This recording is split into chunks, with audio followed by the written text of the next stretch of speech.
Assalamualaikum warahmatullahi wabarakatuh. Bertemu lagi bersama saya Mas Budi, mahasiswa UIN Raden Intan Lampung Fakultas Syariah, jurusan Hukum Tata Negara. Masih seputaran hukum perdata Islam di Indonesia. Pada kesempatan kali ini saya akan menjelaskan tentang hukum kewarisan.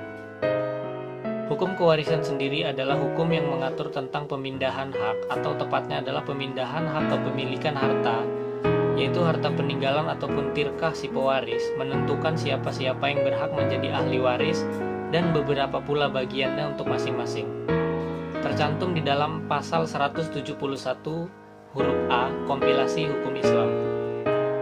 Secara bahasa, kata warasta asal dari kata kewarisan digunakan di dalam Al-Quran. Di dalam Al-Quran dan dirinci dalam sunnah Rasulullah, hukum kewarisan Islam ditetapkan secara bahasa, yaitu memiliki beberapa arti. Yang pertama, mengganti.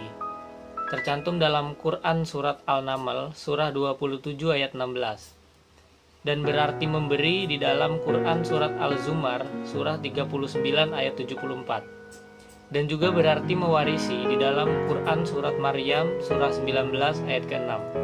Adapun dasar hukum lain, yaitu firman Allah Subhanahu wa taala pada Quran surat An-Nisa ayat 7 yang artinya, bagi orang laki-laki ada hak bagian dari harta peninggalan ibu, bapak, dan kerabatnya. Dan bagi orang wanita ada hak bagian pula dari harta peninggalan ibu, bapak, dan kerabatnya, baik sedikit ataupun banyak menurut bagian yang telah ditetapkan.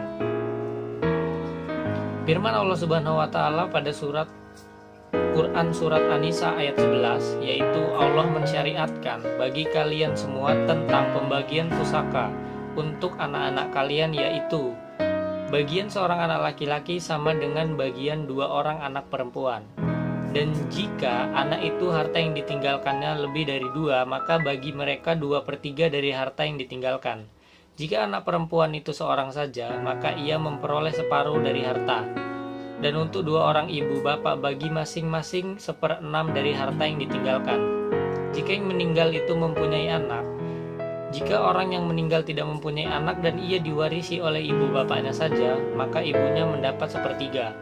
Jika yang meninggal itu mempunyai beberapa saudara, maka ibunya mendapat 1/6. Pembagian-pembagian tersebut sesudah dipenuhi wasiat yang dibuat ataupun sesudah dibayarkan hutangnya. Tentang orang tuamu dan anak-anakmu, kamu tidak mengetahui siapa di antara mereka yang lebih dekat ataupun banyak manfaatnya bagimu. Ini adalah ketetapan dari Allah Subhanahu wa taala, sesungguhnya Allah Maha mengetahui lagi Maha bijaksana. Adapun hadis dari Nabi dari Abdullah ibnu Abbas yang diriwayatkan oleh Sur Tirmizi, telah menceritakan kepada kami Musa bin Ismail, telah menceritakan kepada kami Wahib, telah menceritakan kepada kami Ibnu Tawus dari ayahnya dari Ibnu Abbas dari Nabi SAW bersabda, berikanlah bagian faraid, warisan yang telah ditetapkan kepada mereka yang berhak, maka bagian yang tersisa bagi pewaris lelaki yang paling dekat nasabnya.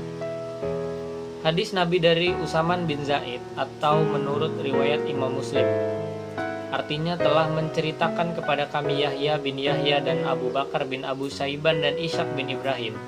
Dan ini adalah lafaz Yahya. Yahya berkata, telah mengabarkan kepada kami Ibnu Uyainiyah dan Azuri dari Ali bin Husain dari Amru bin Utsman dari Usamah bin Zaid bahwa Nabi SAW bersabda, seseorang muslim tidak boleh mewarisi dari orang kafir dan orang kafir tidak dapat mewarisi dari orang muslim. Selanjutnya ada rukun dan syarat-syarat waris.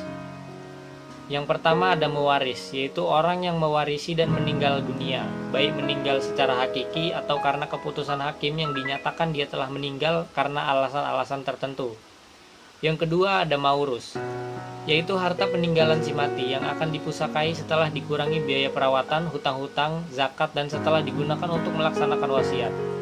Harta pusaka disebut juga dengan miros, irs, turos, dan tarikah. Yang ketiga di sini yaitu waris, yaitu orang yang akan mewarisi yang mempunyai hubungan dekat dengan si mewaris, baik hubungan itu karena hubungan kekeluargaan ataupun karena perkawinan. Adapun syarat-syarat mewarisi di sini, yang pertama mewaris atau orang yang meninggal dunia, yang kedua ahli waris yang masih hidup, yang ketiga hubungan kewarisan yang sah. Adapun sebab-sebab timbulnya kewarisan dalam Islam. Seseorang dapat mewarisi harta peninggalan itu karena 3 hal. Yang pertama, sebab hubungan kerabat atau nasab. Yang kedua, perkawinan. Yang ketiga, wala, yaitu pemerdekaan budak. Adapun pada literatur hukum Islam, lainnya disebutkan ada 4 hubungan seseorang dapat menerima harta warisan dari seseorang yang telah meninggal dunia, yaitu perkawinan, kekerabatan atau nasab, wala yaitu memerdekakan budak, dan hubungan sesama Islam. Hilangnya hak waris mewarisi, di sini dijelaskan halangan mewarisi adalah tindakan atau hal-hal yang dapat menggugurkan hak seseorang untuk mewarisi karena adanya ataupun syarat yang mewarisi. Namun karena sesuatu, maka mereka tidak dapat menerima hak waris tersebut. Hal-hal yang menyebabkan hal ini ada 3, yaitu yang pertama perbudakan, pembunuhan, dan juga berlainan agama. Mungkin hanya itu saja yang dapat saya sampaikan, lebih kurang saya mohon maaf. Semoga video ini bermanfaat untuk kalian semua, terutama bagi saya. Saya akhiri, wabillahi taufiq wal hidayah. Wassalamualaikum warahmatullahi wabarakatuh.